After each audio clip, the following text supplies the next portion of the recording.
Assalamualaikum warahmatullahi wabarakatuh. Perkenalkan, kami dari kelompok 3 akan mempresentasikan mengenai perencanaan model-model pembelajaran. Yang terhormat kepada Ibu Maryam selaku dosen pengampu mata kuliah Perencanaan dan Strategi Pembelajaran Pendidikan Agama Islam, dan teman-teman yang kami rindukan.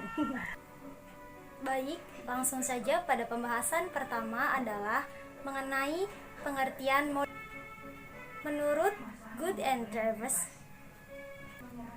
model adalah abstraksi dari dunia nyata atau representasi peristiwa kompleks atau sistem dalam bentuk naratif, matematis, grafis, atau dengan lambang lain. Bahkan disebutkan pula bahwasanya model itu bisa dipakai untuk menirukan, menjelaskan, menunjukkan sesuatu, atau memperkenalkan sesuatu. Nah, dalam menyusun perencanaan model pembelajaran, para ahli sudah memiliki banyak pendapat, dan masing-masing pendapatnya itu pasti ada kekurangan dan kelebihannya. Baik, pembahasan yang kedua adalah mengenai perencanaan masing-masing model dari perencanaan pembelajaran. Jadi sebenarnya model-model perencanaan pembelajaran itu ada banyak, tetapi yang kami sebutkan hanya beberapa. Yang diantaranya adalah model perencanaan pembelajaran Perform Based Teacher Education atau biasa sebut PBTA. Menurut Hamalik, PBTA merupakan pengembangan program pembelajaran yang dilaksanakan dengan cara pendekatan sistematik. Jadi pendekatan ini mempertimbangkan semua faktor dan komponen-komponen yang ada, sehingga pelaksanaan pembelajaran akan berlangsung secara efektif. Nah, teman-teman, di sini dijelaskan ada beberapa langkah-langkahnya. Yang pertama adalah merumuskan asumsi secara jelas, eksplisit, dan khusus. Yang kedua, mengidentifikasi kompetensi, lalu merumuskan tujuan-tujuan secara deskriptif, lalu meningkatkan kriteria dan jenis-jenis dari asesmen, dan selanjutnya adalah pengelompokan dan penyusunan tujuan-tujuan pembelajaran berdasarkan urutan psikologis. Lalu mendesain strategi instruksional, mengorganisasi sistem pengolahan kelas, mencoba program, menilai desain instruksional, lalu memperbaiki kembali program tersebut. Model-model selanjutnya adalah model perencanaan pembelajaran sistematis. Nah, teman-teman, dalam merencanakan ini juga pasti ada langkah-langkahnya. Berikut langkah-langkah yang harus kita terapkan jika memakai model ini. Yang pertama, identifikasi tugas. Kedua, analisis tugas. Ketiga, penetapan kemampuan. Keempat, spesifikasi pengetahuan, keterampilan, dan sikap. Kelima, identifikasi kebutuhan pembelajaran. Keenam, ada perumusan tujuan.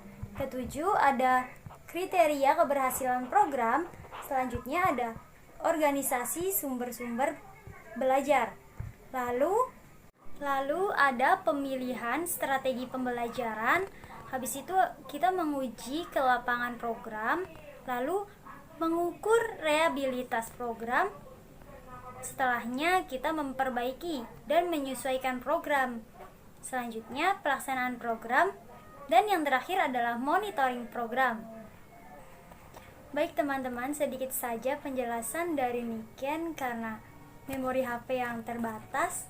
Dan selanjutnya ada macam-macam model perencanaan pembelajaran yang akan dijelaskan oleh teman-teman Niken yang satu kelompok.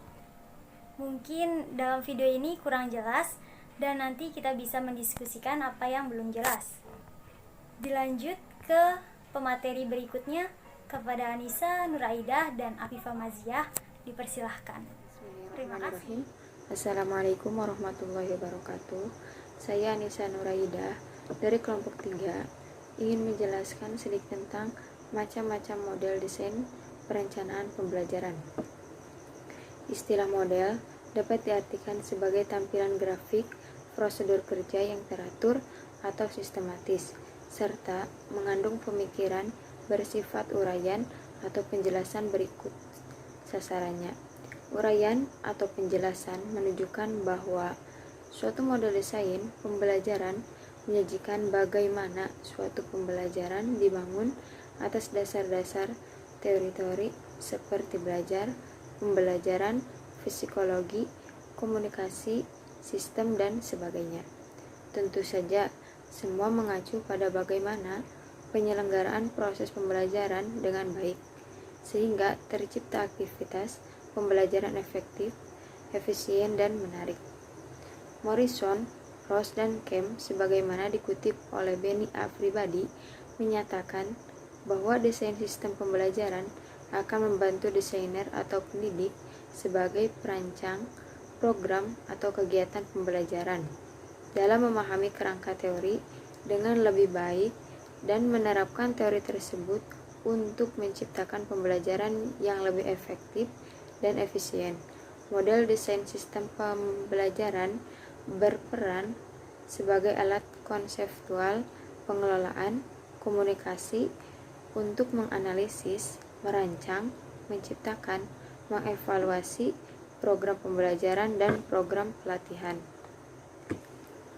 Di antara model-model desain sistem pembelajaran itu adalah yang pertama, model Dick dan Carey.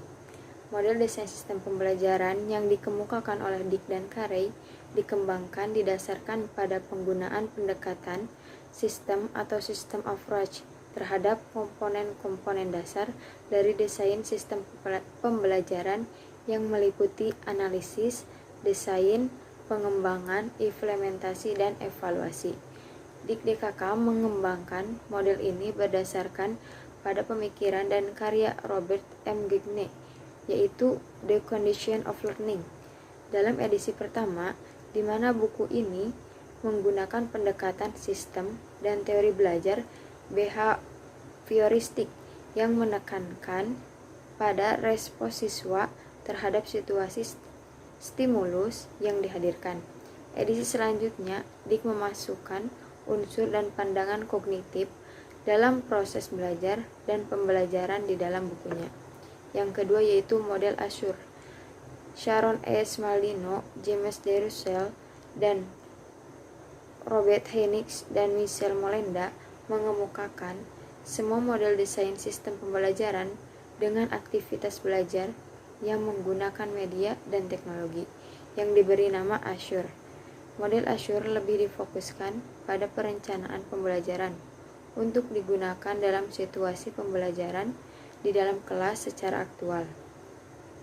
Model desain pembelajaran ini terlihat lebih sederhana dibandingkan dengan desain sistem pembelajaran yang lain seperti model Dick dan Carey. Yang ketiga yaitu model Kemp.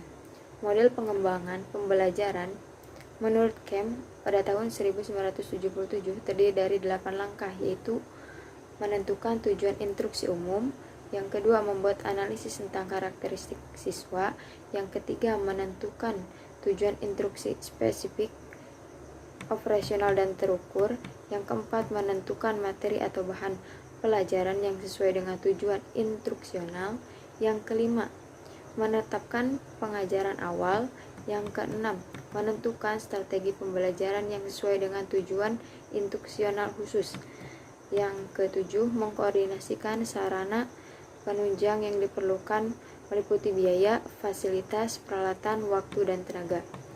Yang terakhir yaitu mengadakan evaluasi. Model yang keempat yaitu model Smith. Model ini mengukakan bahwa sebuah model desain sistem pembelajaran yang populer di kalangan mahasiswa dan profesional yang memiliki kecenderungan terhadap implementasi teori belajar kognitif. Yang kelima yaitu model 4D. Model ini dikembangkan oleh Tyagarajan, Semel, dan Same. Model 4D terdiri dari 4 tahap pengembangan, yaitu define, design, develop, dan disseminate, atau diadaptasi menjadi model 4P, yaitu pendefinisian, perancangan, pengembangan, dan penyebaran. Yang kelima yaitu model ADI. Pertengahan tahun 90-an, pada pakar teknologi pendidikan kembali berupaya menyamakan persepsi mereka terhadap desain pembelajaran. Kesepakatan itu adalah ADI, desain pembelajaran yang berlandaskan pendekatan sistem, analisis awal, akhir, analisis siswa, analisis tugas, analisis konsep, spesifikasi tujuan pembelajaran, penyusunan tes, tes pemilihan, media pemilihan, format perancangan, awal validitas, ahli uji pengembangan, uji validitas, pengemasan penyebaran, dan pengabdusian ilustrasi. Di dalam model ini, ia menggambarkan perbaikan melalui gambar, garis terputus. Molenda menyatakan pula bahwa revisi dapat terjadi terus-menerus dalam setiap tahap yang dilalui, walau tidak dinyatakan dengan jelas. Mungkin hanya itu yang dapat saya sampaikan. Wabillahi taufiq wal hidayah. Wassalamualaikum warahmatullahi wabarakatuh. Bismillahirrahmanirrahim. Assalamualaikum warahmatullahi wabarakatuh. Nama saya Afifah Mazia dengan NIM 190810101 dari kelas PAIA semester 4. Di sini saya akan menjelaskan tentang model perencanaan pembelajaran DAVIS dan model DSIPK. Yang pertama, model perencanaan pembelajaran DAVIS. Perencanaan pembelajaran menurut DAVIS tahun 1996 adalah pekerjaan yang dilakukan oleh seorang guru untuk merumuskan tujuan mengajar. DAVIS memiliki prinsip belajar, yaitu mengajarkan keterampilan, membuat tugas, dan memotivasi siswa. Prosedur model DAVIS yaitu yang pertama, menetapkan sistem dapat dilaksanakan melalui observasi, yaitu observasi karakteristik, sumber atau personal, dan juga strategi apa yang akan digunakan. Observasi ini akan menghasilkan input, output, ataupun bentuk operasinya dengan memperhatikan tujuan seperti menentukan urutan bahan dan media, metode, dan prosedur evaluasi. Yang kedua, proses pembelajaran bertujuan untuk mendapatkan pencapaian peserta didik sesuai dengan prosedur kerja dan mengajar yang diterapkan. Dampaknya, siswa menemukan bukti telah terjadi proses belajar dalam dirinya atau meningkatkan keberhasilan siswa. Selanjutnya, model DSIPK. Model desain sistem instruksional berorientasi pencapaian kompetensi atau yang disingkat dengan DSIPK adalah gambaran proses rancangan sistematika tentang pengembangan pembelajaran, baik mengenai yang meliputi proses dan bahan pembelajaran sesuai dengan kebutuhan sebagai upaya pencapaian kompetensi.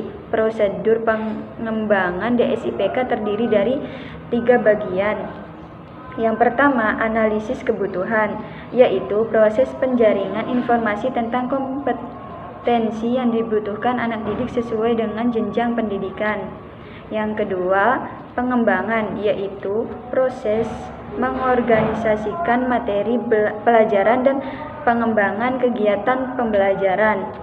Yang ketiga, alat evaluasi, memiliki 2 fungsi utama, yaitu evaluasi formatif dan sumatif. Evaluasi formatif dilakukan untuk mengetahui efektivitas program yang telah disusun oleh guru. Hasil evaluasi formatif digunakan untuk perbaikan program pembelajaran. Evaluasi sumatif digunakan untuk memperoleh informasi keberhasilan siswa mencapai kompetensi dan berfungsi sebagai bahan akuntabilitas guru dalam kegiatan pembelajaran.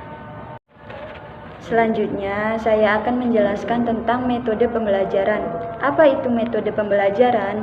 Metode pembelajaran adalah cara yang digunakan untuk mengimplementasikan rencana yang sudah disusun dalam bentuk kegiatan nyata dan praktis untuk mencapai tujuan pembelajaran. Apa saja metode-metode yang dapat diterapkan dalam pembelajaran aktif, yaitu yang pertama, metode pembelajaran audiovisual, metode curah pendapat, metode studi kasus, metode demonstrasi, dan lain sebagainya. Sekian pemaparan dari saya, kurang lebihnya mohon maaf. Wassalamualaikum warahmatullahi wabarakatuh.